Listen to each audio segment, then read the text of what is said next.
स्वतंत्रता दिवस के उपलक्ष्य में आप सभी देशवासियों को बहुत बहुत ढेर सारी शुभकामनाएं।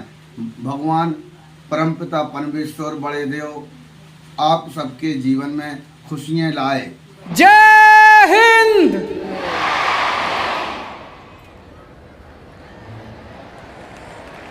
आज़ादी के 75 साल सभी देशवासियों को बहुत बहुत मुबारक हो।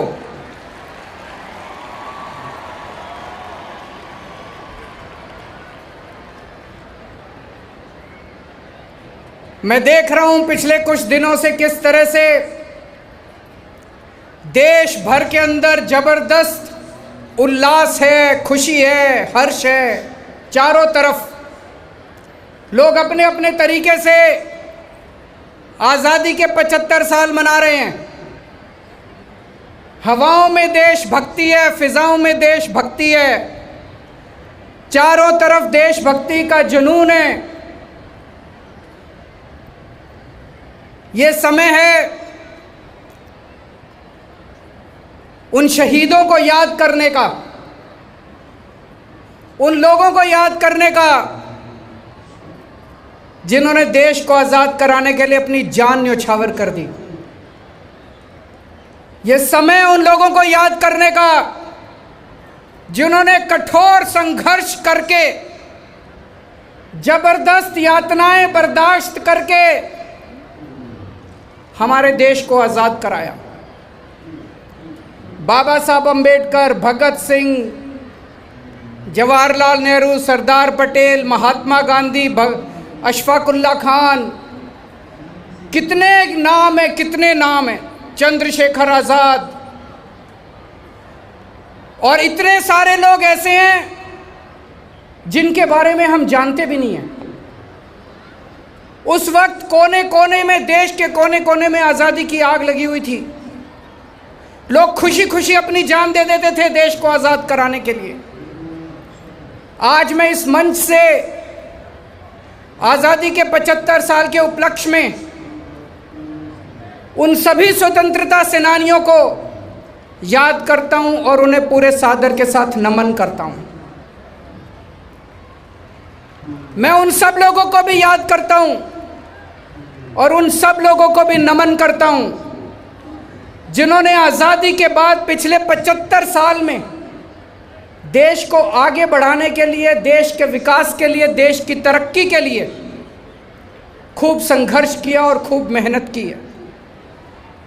आज़ाद होना एक बात थी, आज़ादी को बरकरार रखना और आगे बढ़ना एक और बात है। पिछले 75 साल में देश ने खूब तरक्की की है, कई क्षेत्रों के अंदर तरक्की की है। उस सब को आज सेलिब्रेट करने का समय है जो हमने तरक्की की। लेकिन इसी मौके पर यह भी सोचने का वक्त है कि आज देश के सामने क्या चुनौतियां हैं और भविष्य में हमें किस दिशा में जाना है।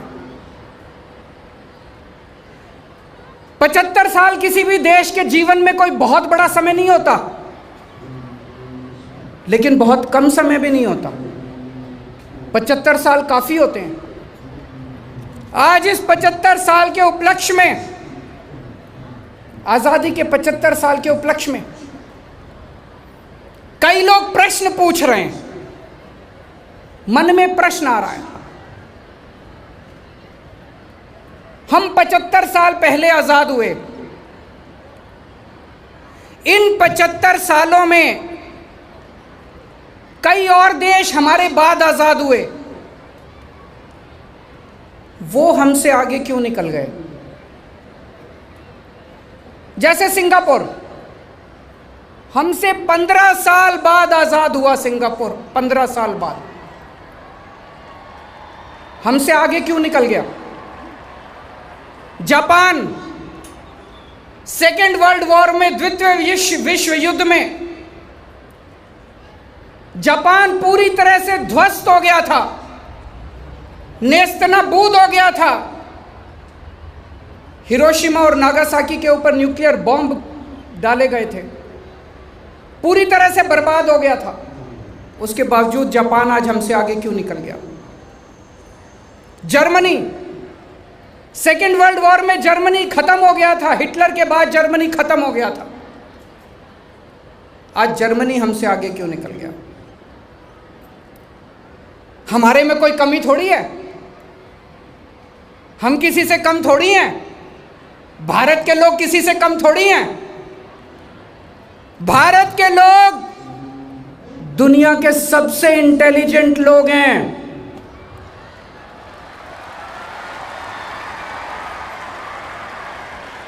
भारत के लोग दुनिया के सबसे मेहनती लोग हैं, सबसे अच्छे लोग हैं, बेस्ट लोग हैं भारत के लोग।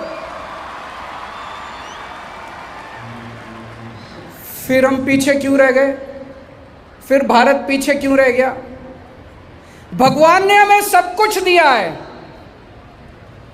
भगवान ने हमें नदियां दी, पहाड़ दिए, जड़ी बूटियां दी, फसलें दी, मिनरल और दिए। क्या नहीं दिया? भगवान ने किसी चीज की कमी नहीं छोड़ी। मैं हमेशा कहता हूं, जब भगवान ने पृथ्वी बनाई तो सबसे खूबसूरत जगह, सबसे अच्छी जगह भारत को बनाया। और जब भगवान ने इंसान की रचना की, इंसान को बनाया, तो सबसे शानदार लोग, सबसे इंटेलिजेंट लोग उसने भारत में बनाए।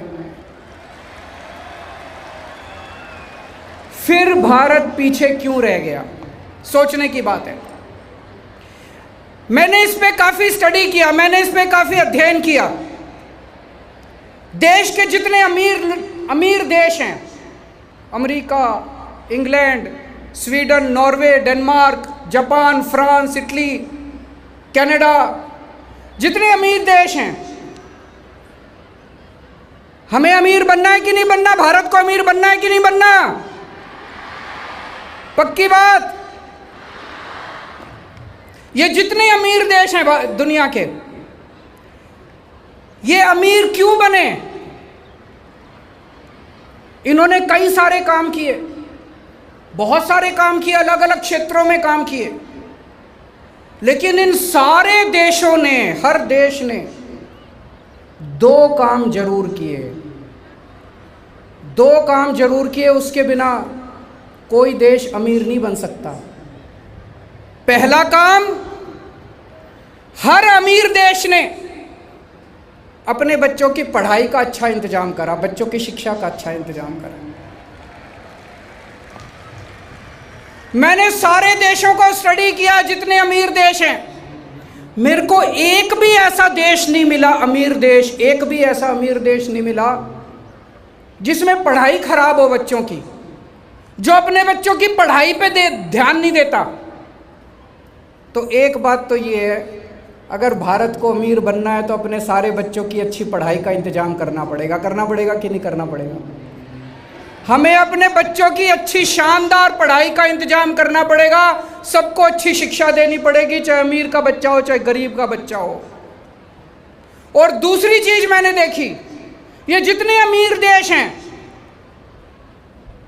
सबने अपने लोगों के अच्छे इलाज का इंतजाम किया। कोई बीमार हो जाए तो वहाँ चाहे कोई अमीर हो चाहे गरीब हो, सबका अच्छा इलाज होता है।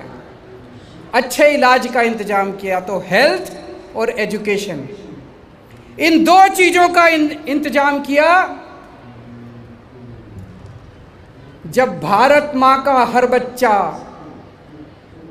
अच्छी शिक्षा पाएगा, तभी अमर तिरंगा शान से आसमान में लहराएगा।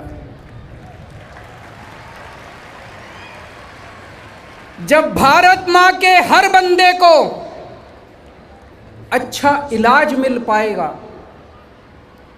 तभी अमर तिरंगा शान से आसमान में लहराएगा। आज हमारे 130 करोड़ लोगों के देश में, हमारे 130 करोड़ लोगों के परिवार में 27 करोड़ बच्चे रोज स्कूलों में पढ़ने जाते हैं। 27 करोड़ बच्चे। इन 27 करोड़ बच्चों में से 10 करोड़ बच्चे प्राइवेट स्कूलों में पढ़ते हैं, 17 करोड़ बच्चे सरकारी स्कूलों में पढ़ते हैं। मैं ये नहीं कह रहा सारे सरकारी स्कूल खराब हैं, देश भर में कई सारे सरकारी स्कूल अच्छे भी हैं, लेकिन हम जानते हैं कि अमूमन सब बहुत सारे सरकारी स्कूलों का देश भर में बहुत बुरा हाल है। दीवारें टूटी पड़ी हैं, छतें टूटी पड़ी हैं, डेस्क है नहीं, पढ़ाई होती नहीं है, बच्चे आते नहीं हैं। एक गरीब आदमी को बड़ी मजबूरी के अंदर अपने बच्चों को सरकारी स्कूल में भेजना पड़ता है। कोई आदमी अगर थोड़े से पैसे बचा ले तो वो चाहता है मैं अपने बच्चों को सरकारी स्कूल में भेजूं। मैं पूछना चाहता हूं, आज एक ड्राइवर अपनी गरीबी के कारण अपने बच्चे को अगर देश भर में कहीं सरकारी स्कूल में भेजता है, क्या वो डॉक्टर, इंजीनियर, वकील बनने का ख्वाब देख सकता है? आज एक रिक्शे वाले का बच्चा, आज एक गरीब किसान का बच्चा, आज एक कारपेंटर का बच्चा, आज एक प्लम्बर का बच्चा, आज एक मजदूर का बच्चा अपनी गरीबी के कारण अगर सरकारी स्कूल में कहीं जाता है तो क्या वो डॉक्टर, इंजीनियर, अच्छा कैरियर बनाने का ख्वाब देख सकता है? दिल्ली में देख सकता है। दिल्ली में एक गरीब आदमी का बच्चा भी आज डॉक्टर, इंजीनियर और वकील बनने का ख्वाब देख सकता है। दिल्ली में ये होने लग गया है। दिल्ली के अंदर बहुत बड़ी क्रांति आई है।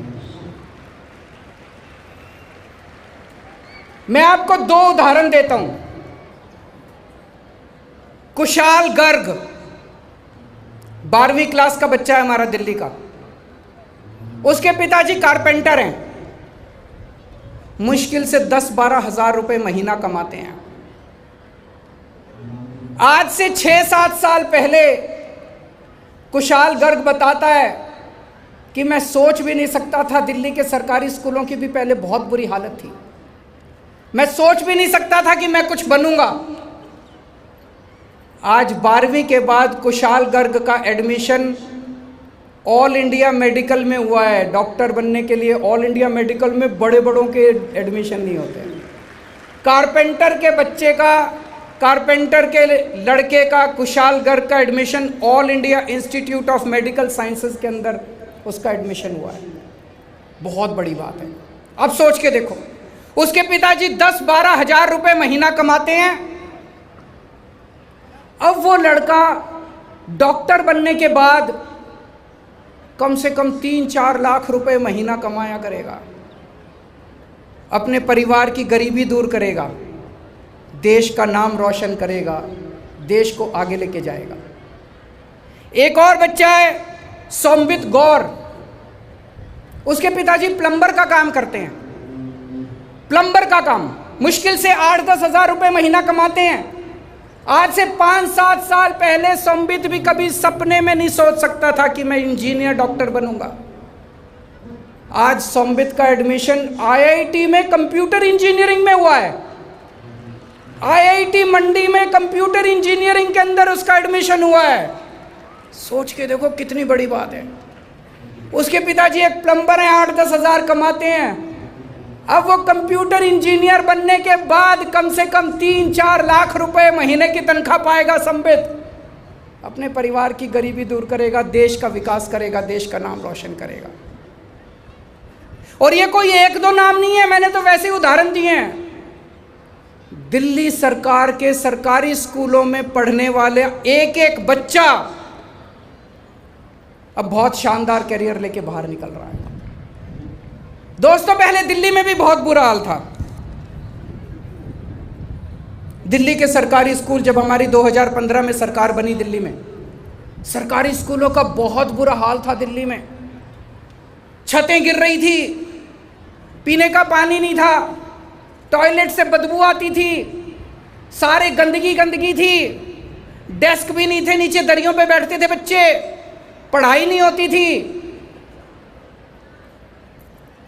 एक दिन मैं 2015 में एक स्कूल में गया, बच्चों से बात करने लगा। एक बच्चा मेरे पास, मैंने कहा बच्चों आप लोग देश का भविष्य हो। एक बच्चा आया मेरे पास, कहता नहीं सर आप गलत बोल रहे हैं, देश का भविष्य तो वो प्राइवेट स्कूल में पढ़ने वाले बच्चे हैं, हम तो सरकारी स्कूल में पढ़ते हैं, हम देश का भविष्य नहीं है। मेरे को ऐसे लगा जैसे किसी ने मेरे दिल के अंदर तीर मार दिया हो। बहुत दुख हुआ मुझे, बहुत ज़्यादा दुख हुआ मुझे। चारों तरफ निराशा ही निराशा थी, टीचर्स में निराशा, बच्चों में निराशा, पेरेंट्स में निराशा। मैंने मनीष सिसोदिया जी को बुलाया। मनीष सिसोदिया जी एजुकेशन मिनिस्टर। मैंने उनका कहा मनीष जी आप एक पूरा प्लान बनाइए, हमें सबसे पहली तवज्जो शिक्षा को देनी है। 5 साल के अंदर हमारे दिल्ली के सरकारी स्कूल देश के नहीं दुनिया के स्कूलों के मुकाबले में सबसे बेस्ट होने चाहिए। आप मुझे बताओ कितना पैसा चाहिए। उन्होंने पूरा प्लान बनाया। उन्होंने कहा मेरे को इतना पैसा चाहिए। मैंने उसको 5 साल में बांटा और हमने अपने बजट का 25%, 100 रुपए का अगर बजट था तो 25 रुपए हमने बच्चों के स्कूलों के ऊपर खर्च कर दिया। 25% बजट हमने उनको दे दिया। और भी बहुत सारे काम किए, बजट दिया, टीचर्स की ट्रेनिंग कराई, प्रिंसिपल्स को विदेशों में भेजा ट्रेनिंग के लिए, बहुत सारे काम किए। और आज दिल्ली के अंदर शिक्षा का ये आलम है। पिछले साल दिल्ली सरकार के स्कूलों के नतीजे 99.7% नतीजे आए हैं दिल्ली सरकार के स्कूलों के। कमाल कर दिया इन बच्चों ने, कमाल कर दिया बच्चों ने हमारे सरकारी स्कूल के। 4 लाख बच्चों ने प्राइवेट स्कूलों से अपना नाम कटा के सरकारी स्कूल में भर्ती हुए हैं। 4 लाख बच्चे प्राइवेट। इसका मतलब अब केवल गरीबों के बच्चे नहीं आ रहे स्कूलों में, सरकारी स्कूलों में, अब पैसे वाले भी अपने बच्चों को सरकारी स्कूलों में भेज रहे हैं। इसका मतलब सरकारी स्कूल बड़े शानदार हो गए। अमेरिका के राष्ट्रपति इंडिया आए अपनी वाइफ के साथ। डोनाल्ड ट्रंप साहब जब अमेरिका के राष्ट्रपति होते थे, जब वो इंडिया आए, उनकी वाइफ मिलेनिया ट्रंप दिल्ली सरकार का स्कूल देखने के लिए हमारे स्कूल में गई थी। कुछ अच्छा ही कर रहे होंगे इसीलिए गई थी, नहीं तो वो सारे दूसरे स्कूलों में नहीं जाती। अभी कुछ दिन पहले जब मैं उसी स्कूल में गया जिस स्कूल में मैंने बताया, एक बच्चे ने मेरे को कहा कि सर ये देश का भविष्य तो प्राइवेट स्कूल वाले बच्चे होते हैं। मुझे वो बच्चा दोबारा मिला, कहता सर अब लगने लगा है कि देश का भविष्य हम भी हैं, देश का भविष्य सरकारी स्कूल के बच्चे भी हैं। आज दिल्ली के स्कूलों के अंदर जो ऊर्जा है, जो पॉजिटिव एनर्जी है, जबरदस्त पॉजिटिव एनर्जी है। 18 लाख बच्चे दिल्ली के सरकारी स्कूलों में पढ़ते हैं। 60,000 टीचर्स और उनके परिवार, 50 लाख लोग मिलकर दिल्ली को आगे बढ़ा रहे हैं। 50 लाख लोग, उनके माँ बाप, बच्चे, टीचर्स, इनके सबके परिवार, चारों तरफ खुशी खुशी है, चारों तरफ पॉजिटिव एनर्जी है। और ये कारनामा केजरीवाल ने और मनीष सिसोदिया ने नहीं किया, ये किया हमारे पेरेंट्स ने, हमारे बच्चों ने, हमारे टीचर्स ने, हमारे प्रिंसिपल्स ने। उन सबको बहुत बहुत बधाई। ये करिश्मा देश में भी हो सकता है, पूरे देश में हो सकता है। हमारे देश के सरकारी स्कूलों में जो 17 करोड़ बच्चे पढ़ रहे हैं, आज जिन 17 करोड़ बच्चों का भविष्य का कुछ नहीं पता, आज उन 17 करोड़ बच्चों का भविष्य अंधकार में है। ये 17 करोड़ बच्चों का भविष्य भी जगमगा सकता है, ये भी आगे बढ़ सकते हैं। दिल्ली ने करके दिखाया, जैसे दिल्ली ने करके दिखाया ऐसे पूरे देश के अंदर रोशनी आ सकती है। शर्त ये है कि आज 175वीं वर्षगांठ के ऊपर, आज़ादी की 75वीं वर्षगांठ के ऊपर, अपने देश के 130 करोड़ लोगों को आज संकल्प लेना पड़ेगा कि हमें भारत को दुनिया का नंबर 1 देश बनाना है। अगर हम सारे मिलकर संकल्प लेते हैं कि हमें भारत को दुनिया का नंबर 1 देश बनाना है, तो अगला संकल्प लेना पड़ेगा कि हमें भारत के हर बच्चे को, चाहे वो गरीब का हो चाहे अमीर का हो, उसको हर बच्चे के लिए अच्छी शिक्षा का इंतजाम करना पड़ेगा और फ्री शिक्षा का इंतजाम करना पड़ेगा, हर बच्चे के लिए करना पड़ेगा। देश में 10 लाख सरकारी स्कूल हैं, 50 लाख सरकारी टीचर्स हैं, 17 करोड़ बच्चे पढ़ते हैं। इसके अंदर स्कूल तो हैं, टीचर भी हैं, बच्चे भी हैं, सब कुछ हैं। सिस्टम खराब है। दिल्ली में भी सिस्टम खराब था, ये सिस्टम ठीक करना पड़ेगा। हम दिल्ली वालों को सिस्टम ठीक करना आ गया, अब भारत को सिस्टम ठीक करना आ गया। हमने दिल्ली में सिस्टम ठीक करके दिखाया है, अब पूरे देश का सिस्टम ठीक करना है अपने को, सबको मिलकर पूरे देश के सारे सरकारी स्कूलों को ठीक करना है। और ये 5 साल में हो सकता है। जैसे दिल्ली में 5 साल में सरकारी स्कूल ठीक हुए, ऐसे पूरे देश के 5 साल के अंदर सरकारी स्कूल ठीक हो सकते हैं। शर्त केवल यह है कि हम सब लोगों को इस बात का संकल्प लेना पड़ेगा कि शिक्षा को सबसे ज्यादा प्राथमिकता देनी है। दिल्ली वालों ने एक और बड़ा काम करके दिखाया। बेरोजगारी की समस्या पे एक बहुत अच्छी शुरुआत हुई है। हमने दिल्ली के सरकारी स्कूलों के अंदर बच्चों को बिजनेस करना सिखाया। हर साल लगभग 2.5-3 लाख बच्चे दिल्ली में रोजगार की मार्केट में आते हैं, जॉब की मार्केट में आते हैं, नौकरी ढूंढने के लिए निकलते हैं। बच्चे 12वीं क्लास करते हैं, फिर कॉलेज में जाते हैं, फिर बीए करते हैं, बीएससी करते हैं, बीकॉम करते हैं, एलएलबी करते हैं और फिर नौकरी ढूंढने के लिए निकल जाते हैं। नौकरी मिलती नहीं है।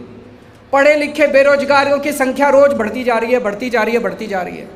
क्या करें? तो हमने दिल्ली में 11वीं और 12वीं क्लास में बच्चों को बिजनेस करना सिखाया। हमने हर बच्चे को 2-2 हज़ार रुपये दे दिए।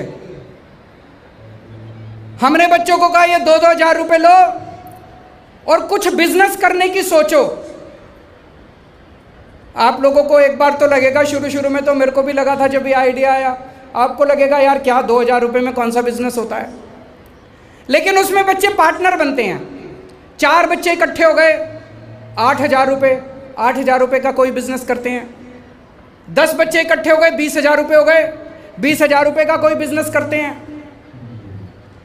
मैं आपको उदाहरण देता हूं, आपको जान के 10 बच्चों ने मिलके, ये 10 बच्चे दिल्ली की लोअर क्लास कॉलोनी में थे।